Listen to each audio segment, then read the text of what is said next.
చాలామంది ఫిజిషియన్స్‌లో కానీ, గైనకాలజిస్ట్ కానీ, పేషెంట్స్‌లో కానీ ఉండే డౌట్ ఏంటంటే, ఐరన్ ఇంజెక్షన్స్ ప్రెగ్నెంట్ లేడీస్‌లో ఇవ్వొచ్చా అని అడుగుతూ ఉంటారనమాట. సో, కామన్‌గా హిమోగ్లోబిన్ తగ్గడానికి ప్రెగ్నెన్సీలో ఐరన్ డెఫిషియన్సీ అనేది చూస్తూ ఉంటాం. సో, చాలామందికి ఏంటంటే ఆహ్, ప్రెగ్నెన్సీ వచ్చినప్పటి నుంచి ఐరన్ టాబ్లెట్స్ అనేవి పెడుతూ ఉంటారనమాట కామన్‌గా. ఎందుకంటే వాళ్ళకి డిమాండ్ ఎక్కువగా ఉంటుంది. లోపల ఉన్న బేబీకి గానీ, మదర్‌కి కానీ డిమాండ్ ఎక్కువగా ఉంటుంది. సో, అది కామన్‌గా పెడుతుంటారు. కానీ కొంతమందిలో ఎంత పెట్టినా కూడా ఐరన్ డెఫిషియన్సీ అనేది బాగా ఎక్కువగా వస్తుంది. సో, ఇలాంటి వాళ్ళలో ఇంజెక్షన్స్ పెడితే తొందరగా పెడుతుందనేది ఒక అవగాహన.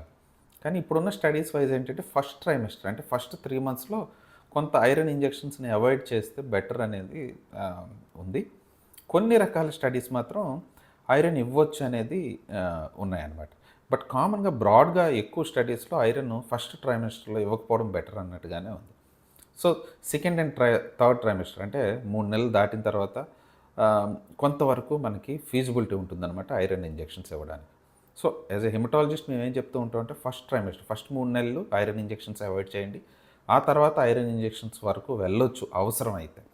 అవసరం లేనప్పుడు మాత్రం టాబ్లెట్స్‌తోనే ఇది కంట్రోల్ చేసుకుంటే చాలా మంచిది. Tablets and food, nutrition are very important.